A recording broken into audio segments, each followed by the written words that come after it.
Дорожная бдительность. В Якутске с начала сезона зафиксировали 3 случая угона автомобилей. Вокзал для 300 человек. В Мирном планируют построить аэропорт. Свежие овощи постоянно. Житель Алдана построил круглогодичную теплицу.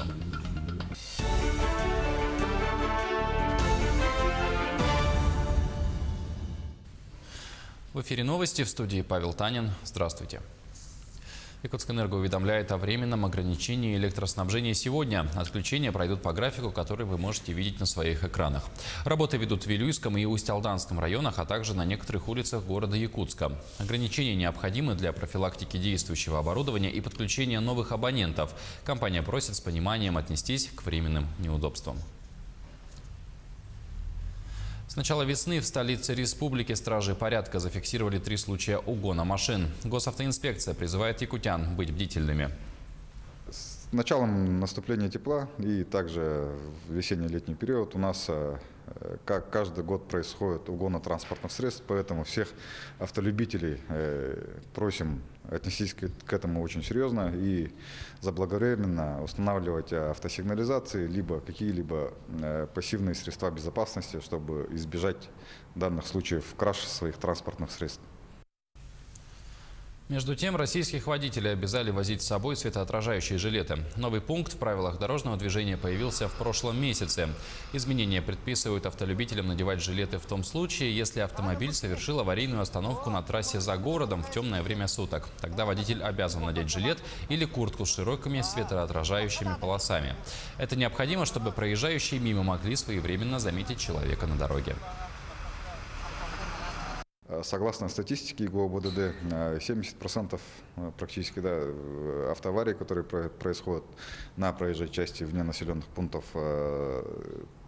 случаются в темное время суток. Напомним, что санкций как таковой пока нету за данное нарушение, но в принципе водитель, который находится на проезжей части в темное время суток, если он себя не обозначит, другие участники дорожного движения, то есть те же автолюбители, в принципе, заметят со светоотражающим жилетом уже заблаговременно и предпримут какие-либо меры. Другим темам. До конца мая Дальний Восток получит финансирование точек роста. Подкомиссия по вопросам реализации инвестиционных проектов поддержала инициативу Минвостокразвития об ускоренном выделении финансирования на социальную инфраструктуру. Сейчас завершается процесс формирования дальневосточных разделов во всех 29 государственных программах. В ближайшие 3 года регион получит 602 миллиарда рублей из федерального бюджета. Деньги направят на строительство и реконструкцию дорог, строительство дамб, больниц и прочее. Регионам выделили 41 центр экономического роста на Дальнем Востоке, в том числе 5 центров в Якутии.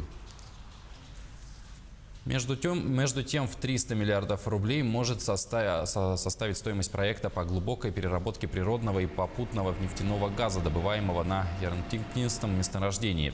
С проектом ознакомили представители делегации якутского правительства. На минувшей неделе с рабочим визитом они впервые побывали на производственных площадках в Усть-Кутском районе. Делегация осмотрела также установки по перекачке и подготовке углеводородного сырья, объекты газового проекта. Особое внимание уделили экологическим вопросам. А на другом месторождении, на обогатительной фабрике «Денисовская», получен первый концентрат. Сотрудники комплекса поделились видео в социальных сетях. Напомним, ГОК «Денисовский» входит в группу компании «Колмар». Комплекс отрабатывает запасы денисовского каменноугольного месторождения.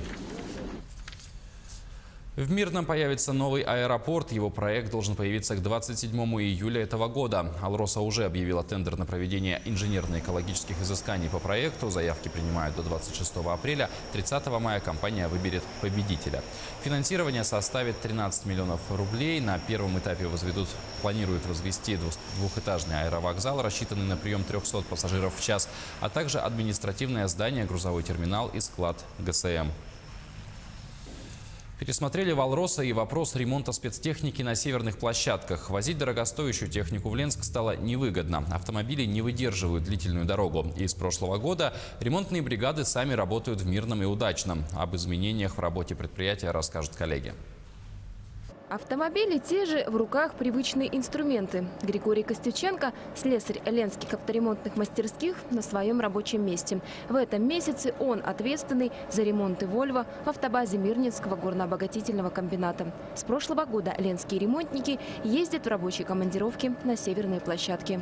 Отъезд от дома, конечно, был непривычным, так как это первый для меня опыт. Ну а так в целом нормально. Единственное отличие командировок – график. 6-дневная рабочая неделя по 10 часов ежедневно. Он оправдывается заработной платой. На участке в Мирном работают 2 специалиста. Меняются каждый месяц. Столько же в Удачном. Там необходимость в ремонтном звене возникла из-за проблем с доставкой в Ленск редкой техники. У них еще есть смесительно-зарядные машины, которые готовят взрывную смесь. Вот при их транспортировке в город Ленск и обратно у них возникали проблемы с самой установкой, которая очень дорогостоящая. Поэтому, значит, было принято решение организовать работу участка непосредственно в Удачном. Технику из автобазы Удачнинского ГОКа в Ленск на ремонт возить перестали. Весь объем на командировочных бригадах. От технического обслуживания до капитального ремонта двигателей. 2 специалистов пока хватает. Ребята подготовлены технически, хорошо машину знают. К осени у нас планируется поступление автопоездов еще дополнительно «Вольво». Поэтому, естественно, нам нужно увеличение количества людей по обслуживанию и ремонту автопоездов «Вольво». Технику мирнинских подразделений «Алросы» продолжают ремонтировать в Ленске. На месте только мелкий и средний ремонт. В месяц в армии проходит обслуживание до 250 машин со всех производственных площадок. Олеся Васева, Злата Курбанова, Ирина Балкова, Артур Голиков. Телеканал «Алмазный край». В столице республики открылись 22-е всероссийские лаврентьевские чтения. В течение 4 дней молодые ученые, аспиранты, студенты из 9 вузов страны будут выступать с научными докладами и участвовать в предметных олимпиадах. Работа пройдет по секциям математика, механика, технические науки, общественные и гуманитарные науки, медико-биологические, а также сельскохозяйственные науки. Лучшие доклады войдут в электронный научный журнал СФФУ. Также запланировано выступление ведущих ученых. Являюсь участником Всероссийской студенческой олимпиады по математике. Интересно испытать себя, то есть посмотреть, какой у тебя сейчас является уровень математической подготовки, вот, понять, что еще можно изучить, куда можно дальше двигаться. Задания разные, то есть они все более-менее укладываются в рамки студенческой программы вот, по направлению прикладной математики, других направлений. То есть требует некоторого, конечно, математического искусства, вот, но в общем и целом они всем подсильны довольно. Традиционная кухня северян может войти в список нематериального культурного наследия ЮНЕСКО. Исследования в рамках проекта «Этничность и культура питания народов Якутии» начались еще в 2014 году. По словам профессора французского университета, питание на севере – это очень уникальное явление, которое необходимо сохранять.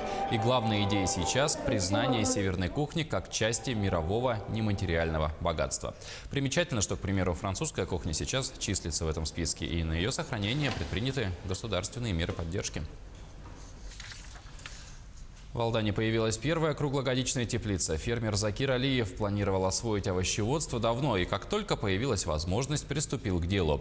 Первую рассаду в теплицу хозяин высадил в марте и через несколько недель рассчитывает получить урожай. С тонкостями аграрного дела знакомились корреспонденты. Кинза, петрушка и салат наливаются сочной зеленью. Недели через 3 поспеет первый урожай огурцов. Рассаду в коробы фермер Закир Алиев высадил в марте, а теплицу возвел прошлым летом. Как показала зима, микроклимат здесь вполне подходящий, чтобы выращивать зелень и овощи круглый год. Раньше занимались просто как бы летний период только, а сейчас круглый год будем заниматься, если удастся.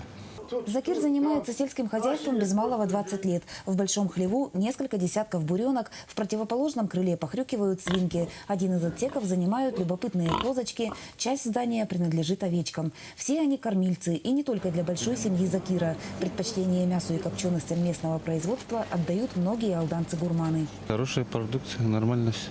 Свежая всегда. Мечту о растениеводстве Закир лелеял давно. Как только позволили финансы, хозяин расширил деятельность своего подворья. В теплицу подведено отопление, установлены кондиционеры, лампы фотосинтеза и система капельного полива. В ближайшее время коробы будут полностью засеяны. Летом помощников станет много. На каникулы приедут дочери Закира. Малаши заинтересованы очень, она вот каждый день звонит. И нам звонит, интересуется, и туда ребятам звонит, интересуется, без нас даже это.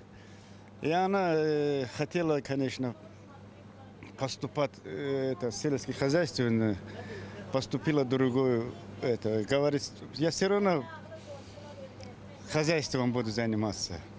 Овощи и зелень Закир планирует выращивать круглогодично. Ухаживать за растениями будет профессионал. На работу в теплицу фермер пригласил агронома. В мае специалист приступит к делу. Татьяна Вахнина, Сергей Шипачев, Алдан. В Ленске прошло предварительное голосование по выборам кандидатов от «Единой России», которые представят партию на выборах в Госсобрание Ултымын и Совет районных депутатов. Но обычным голосованием дело не обошлось. В городе организовали народные гуляния и голосование по одному из проектов федеральной программы «Городская среда». Подробности у наших корреспондентов. Несмотря на плохую погоду и слякоть, затопленные участки улиц, на центральной площади города собралось достаточно много народу. Организаторы постарались сделать так, чтобы выходной ленчан прошел с максимальным удовольствием. У нас была подготовлена музыкальная, так скажем, развлекательная программа, которая включала в себя концертные номера и викторины, конкурсы, игры прямо на сцене. Выступления вокальных и танцевальных коллективов, отдельных исполнителей и групп, розыгрыши и шутки. Все это в своей массе не давало скучать зрителям, которые с удовольствием подпевали артистам.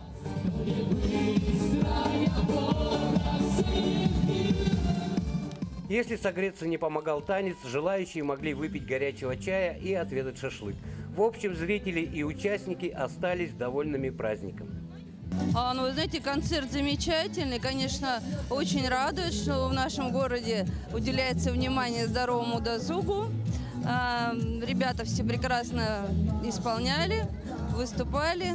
Но более всего организаторы уделили внимание детям. Для самых маленьких батуты и игровые приставки в развлекательном центре «Спектр». А на улице малышню ждали ростовые фигуры и игра в дартс. Однако самым популярным увлечением детей в этот день стала езда на двух маленьких якутских лошадках, которые катали наездников по парку. Ну, с утра я в первый раз был, а вот сейчас уже второй раз. Мне очень понравилось. Молодец. Не страшно? Нет, там только если привыкать, то вообще будет не страшно. Сергей Евсюков, Виталий Андреев, Ленск. К этому часу у нас все. Еще больше новостей можете найти на портале як24.ру. Оставайтесь с нами.